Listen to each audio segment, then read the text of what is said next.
नमस्कार विद्यार्थी मित्रांनो, एमपीएससी ग्रुप सी फॉर्म तर सोडलेत, पण फॉर्म भरताना प्रचंड अडचणी येत आहे. त्यातला एक महत्वाचा मुद्दा त्यांनी ऍड मध्ये काय सांगितलाय आणि फॉर्म मध्ये भरताना काय अनुभव येतोय.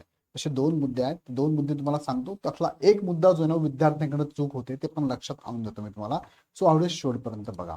बघा, अजून दोन प्रश्नांबाबत गोंधळ. चूक मात्र एमपीएससीचीच आहे, कारण एमपीएससी तसे रूल्स लावते आणि फॉलो करत नाहीये. सो उमेदवारांच्या अडचणीत थोडीशी वाढ होताना दिसते. तत्पूर्वी मी तुम्हाला सांगू इच्छितो की अजूनही तुम्ही जर तयारी लागला नसाल तर तयारी लागा. कॉम्पिटिशन जबरदस्त आहे. एएमबीए साठी सेपरेट बॅच आहे आणि उरलेल्या पदांसाठी क्लर्क, टॅक्स असिस्टंटसाठी सेपरेट बॅच आहे. लक्ष नावाचे दोन्ही बॅच मी तुम्हाला इथे लीड करणारे बघा, अभिजित राठोड सर आहे. इथे तुम्हाला स्वतः धनंजय कचाले सर, ज्यांनी 17 आणि 20 ची एक्झाम क्रॅक केलेली आहे आणि त्याची स्ट्रॅटेजी तुम्हाला ह्या बॅच मध्ये शेअर करणार आहे. बॅच ही तुम्हाला दोन्हीमध्ये इंग्लिश मराठी मीडियम मध्ये अवेलेबल आहे आणि तुम्हाला दोन्ही ठिकाणी ऑफलाईन सुद्धा अवेलेबल आहे, म्हणजे नाशिक, संभाजीनगर आणि पुण्यामध्ये अवेलेबल आहे. यासाठी खालील नंबरवरती कॉल करून माहिती घेऊ शकता. दोन्ही बॅचमध्ये पीडीएफ पीपीटी स्वरूपातल्या नोट्स आहेत, टेस्ट सिरीज अवेलेबल आहे, 1-to-1 काउन्सिलिंग पण अवेलेबल असणार आहे. योग्य ती बॅच तुम्ही जॉईन करू शकता. आता तुमच्या प्रश्नाकडे मी घेऊन जातो. पहिला प्रश्न आहे ईडब्ल्यूएस मधून फॉर्म भरताना येणारी अडचण. आता यात लक्षात घ्या की ईडब्ल्यूएस मधून तुम्ही जर बिलॉंग करसाल, दोन कंडिशन तुम्हाला सांगतो. ही एक पहिली कंडिशन आहे, ही दुसरी कंडिशन आहे. तुमच्याकडे सर्टिफिकेट असेल तर यस करून तुम्ही डिटेल्स भरू शकतात आणि डिटेल्स भरून तुम्ही फॉर्म पण फिलअप करू शकता. आता तुमच्याकडे जर सर्टिफिकेट नसेल तर काय करायचं. सर्टिफिकेट बाबत माहिती अनिवार्य भरावी लागते. बघा, आता त्यांनी ऍड मध्ये काय म्हटलेलं आहे, पहिले मी तुम्हाला दाखवतो ऍड मध्ये काय म्हटलं आहे आणि फॉर्म भरताना त्यांनी काय विचारलं. बघा, ऍड कडे घेऊन जातो तुम्हाला मी. ही त्यांची ऍड आहे. ऍड मध्ये काय म्हटलंय तर 4.15 आहे. बघा, हा बघू शकतो मी. आर्थिकदृष्ट्या दुर्बल घटकांतील म्हणजेच ईडब्ल्यूएस उमेदवारांकरिता शासन निर्णयाप्रमाणे वेळोवेळी निर्गमित केलेल्या आदेशानुसार कार्यवाही करण्यात येईल. ओके.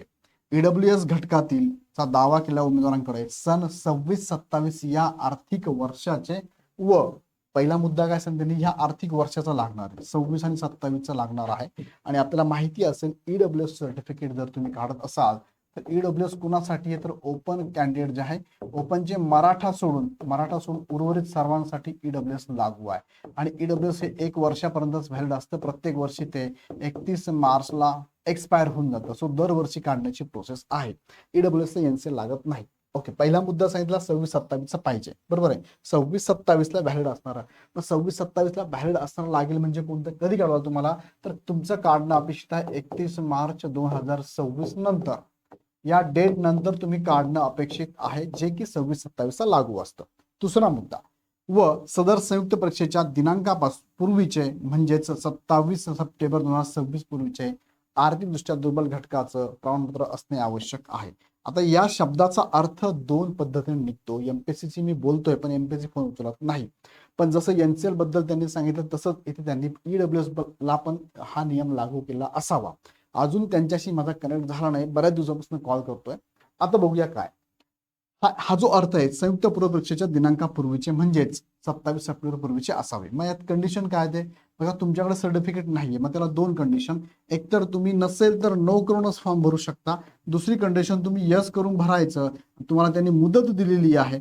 मुदत कधीपर्यंत दिली आहे, 27 सप्टेंबरपर्यंत. असं केलं तर चालेल का सर, असा बऱ्याच जणांचा प्रश्न आहे. तर मी टाकलंय करायला, ते मिळणार आहे मला. मग या कंडिशनमध्ये नो, यांना काही प्रॉब्लेम नाही, हे ठीक आहे, यांना पण ठीक आहे. पण सर यस करून मी काढून घेईल नंतर, चालेल का मला. आता यस जर तुम्ही केलं तर काय प्रॉब्लेम होतो तुम्हाला पहिले सांगतो. बघा, यस जर केलं तर फॉर्म भरताना तुम्हाला इथे काय विचारलं जात आहे तर यस केल्यानंतर बघा, कॅटेगरी सर्टिफिकेट ईडब्ल्यूएस तुम्ही आहे असं म्हटलं की लगेच तुम्हाला मॅन्डेटरी ईडब्ल्यूएस सर्टिफिकेट टाकणं, मॅन्डेटरी इश्यूइंग डिस्ट्रिक्ट टाकणं आणि मॅन्डेटरी तुम्हाला इश्यूइंग डेट टाकणं. आता नाहीये म्हटल्यावरती कुठून टाकायचं, आणि इथे ऑप्शन येस ऑर नो नाहीच आहे, तुम्हाला घ्यावंच लागतंय. जर इथे येस ऑर नो ऑप्शन असतं तर ठीक आहे, पण इथे ऑप्शन नाहीये. तुम्हाला ईडब्ल्यूएस टाकलं की कंपल्सरी आहे. जसं बघा, पूर्वी ऑप्शन प्रॉब्लेम असा होता बघा, पूर्वी एनसीएल ला त्यांनी मुदतवाढ दिली का, तर हे बघा एनसीएल ला पण मुदतवाढ त्यांनी दिली. त्यात मला पाठीमागचा व्हिडिओ घेतलाय. एनसीएल ला सुद्धा 27 तारखेपर्यंत म्हणजे 27 सप्टेंबर पर्यंत त्यांनी मुदतवाढ दिलेली आहे. मग इथे फॉर्म भरत असताना do you belong to non creamy layer, yes or no करायचं. येस केल्यानंतर तुम्हाला हे कंपल्सरी दिसतंय का बरं, नाही. इथे कंपल्सरी आहे का बरं तुम्हाला, नाही.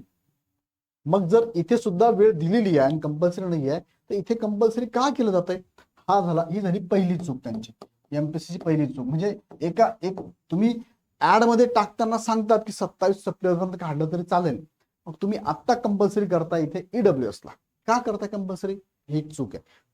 जसं मग आम्ही कम्पेअर करतो, एनसीएल तुम्ही कशी सूट दिली आहे की नंतर जर तरी चालणार, तुम्हाला कंपल्सरी नाही आहे, तसं ईडब्ल्यूएस ला तुम्ही द्यायला हवं. हा झाला पहिला मुद्दा. दुसरा मुद्दा त्यांची चूक काय, एक तर हे चुकीचंच आहे. तुम्ही कास्ट सर्टिफिकेटला वेळ देताय, हेच एकदम चुकीचं आहे. वेळ नाही द्यायला पाहिजे. मग वेळ का नाही द्यायला पाहिजे तुम्हाला सांगतो बघा. आता ए नावाचा कॅन्डिडेट आहे, हा ईडब्ल्यूएस ला यस करून फॉर एक्झाम्पल फॉर्म भरतोय, किंवा तो एखादा जो कोणता कॅन्डिडेट असेल, एखादा बी नावाचा कॅन्डिडेट आहे, एनसीएल ला काय करतोय, यस करून फॉर्म भरतोय. याला ठीक आहे कंपल्सरी नाहीये, बरोबर, याला कंपल्सरी नाहीये, पण याला मात्र काय कंपल्सरी आहे ना, याला कंपल्सरी नाहीये, याला कंपल्सरी केलं त्यांनी.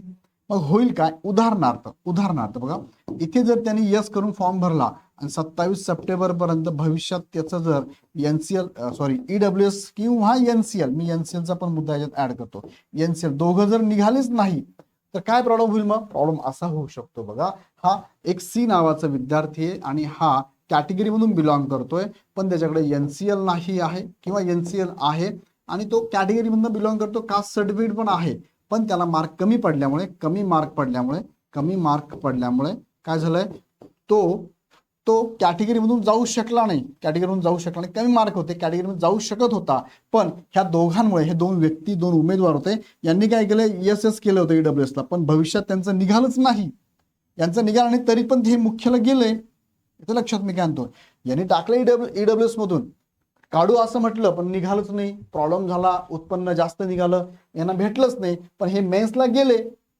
आता मेन्सला गेल्यावरती यांनी जागा खाऊन घेतली नाही इथली. मग ही तर एक टेक्निकल चूक आहे एमपीएससीची, ही लक्षात येणारच नाही. एमपीएससीना कार्यकर्त्यांनी डोकं खावं याच्यावरती, माझ्याशी नाही लक्षात येणार, किंवा बऱ्याच जणांना आरक्षणाबद्दल थोडीशी अडचण येऊ शकते. मी फार जण तुम्हाला हुशार असं म्हणायचं नाही, पण ही गोष्ट माझ्या लक्षात येते काय गोष्ट आहे. बाकी बऱ्याचशा क्लिष्ट गोष्टी ज्या माझ्या पण लक्षात येण्याच्या पलीकडे आहे, पण ही गोष्ट माझ्या लक्षात अशी येते की एकतर ही चूकच झाली नाही. मग विनाकारण यस करायचं, एनसीएल यस करायचं, जायचं मेन्सला गेल्यावरती एनसीएल नाही माझ्याकडे, अपात्र होऊन जायचं. हो, विनाकारण एक जागा खाल्ली जाते. म्हणजे पहिली चूक तर ही झालीच आहे, तुम्ही एनसीएलला जसं देता तसं इथे द्यायला पाहिजे, ही चूक त्यात ही द्यायलाच नाही पाहिजे, ही दुसरी चूक आहे. समजतं मी काय म्हणतो. तो ह्या गोष्टी एमपीएससी पहिल्यापासून पाळल्या पाहिजे. लक्षात घ्या तुम्हाला मला काय म्हणायचं. ह्या गोष्टी, हा झाला पहिला मुद्दा. दुसरा मुद्दा काय त्यांनी सांगितलं बघा, की एमपीएससी प्रोफाईल बाबत ना ओल्ड माहिती अपडेट होत नाही, असे काही मुलांचे प्रश्न होते. यावरती मी स्वतः इथे चेक केलं आणि हे होतं. तुमच्याकडनं काय चुकतं ते तुम्हाला मी सांगतो. कारण काय, आणि ही प्रोसेस करा, मी तुम्हाला सांगतो, होईल तुमचं अपडेट. फॉर एक्झाम्पल बघा, माझी ही एक ओल्ड प्रोफाईल आहे, ज्यामध्ये मी टाकलं होतं की मी कॅटेगरी काय आहे, ओबीसी मधनं बिलॉंग करतो. ओबीसीचं सर्टिफिकेट नंबर टाकलं, इश्युइंग डेट टाकली, इश्युइंग डिस्ट्रिक्ट डेट टाकली. त्यानंतर बघा, हे केल्यानंतर मी पुढे गेलो घेऊन आणि माझी प्रोफाईलमध्ये अपेक्षित बदल करायचं ठरलं. मी बदल पण केला. ईडब्ल्यूएस ओबीसी जे होतं, ओबीसी ऐवजी काय केलं मी आता ईडब्ल्यूएस केलेलं आहे, आणि ईडब्ल्यूएस ची पूर्ण सर्टिफिकेट नंबर असेल, डिस्ट्रिक्ट असेल किंवा इश्युइंग डेट टाकली मी. किंवा दुसरा एक बदल मी केला डोमेसाईल बद्दल. बघा, डोमेसाईल मध्ये पण बदल केला मी. आर यू डोमेसाईल यस, मी यस करून ठेवलं आणि हे अवेलेबल, आता माझ्याकडे अवेलेबल झालं आणि सगळी माहिती मी टाकत गेलोय.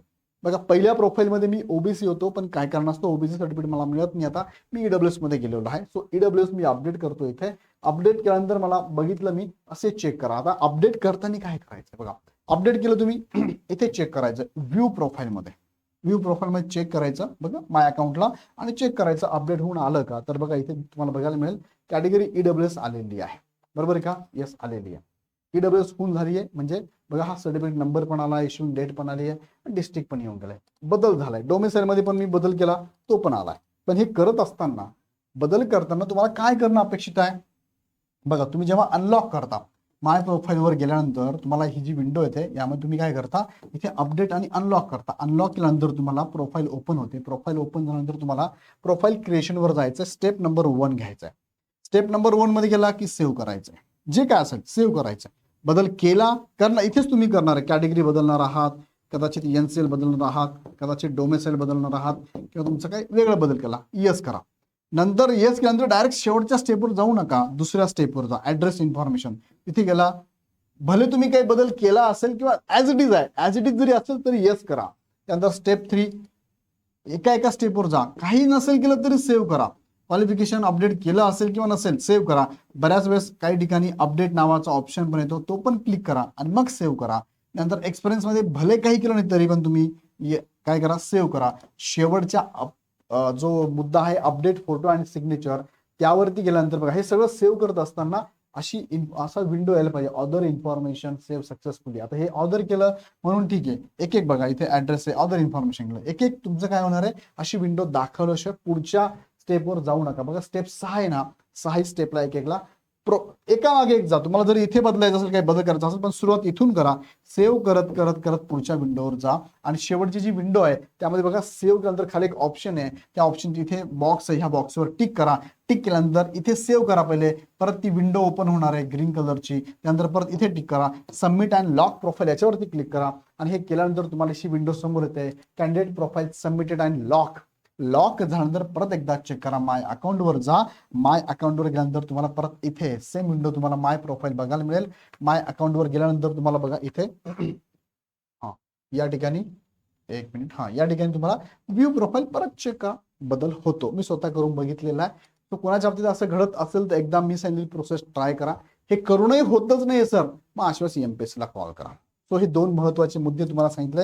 त्यामध्ये महत्वाचं काय, एमपीएससीने काय चूक केली तर ईडब्ल्यूएसच्या उमेदवारांना एकतर संधी द्यायला पाहिजे होती, किंवा ईडब्ल्यूएस तुम्हाला, विद्यार्थी मित्रांनो लक्षात घ्या, तुमच्याकडे ईडब्ल्यूएस सर्टिफिकेट नसेल तर तुम्हाला मात्र ईडब्ल्यूएस म्हणून कदाचित भरता येणार नाही फॉर्म. आता 2 मुद्दे आहेत, मी परत रिपीट करतो, माझं वाक्य परत मी थोडं एक्सप्लेन करतो. भरता येणार नाही किंवा भरता पण येऊ शकतो, पण याचं क्लॅरिफिकेशन एमपीएससीने द्यायला हवं. मग आता फॉर्म भरताना येस असा ऑप्शनच नाही, तुम्हाला ईडब्ल्यूएस टाकल्यानंतर डिटेल भरावंच लागतंय. आणि लिखित स्वरूपात ऍडमध्ये काय म्हटलं, 27 पर्यंतच चालेल.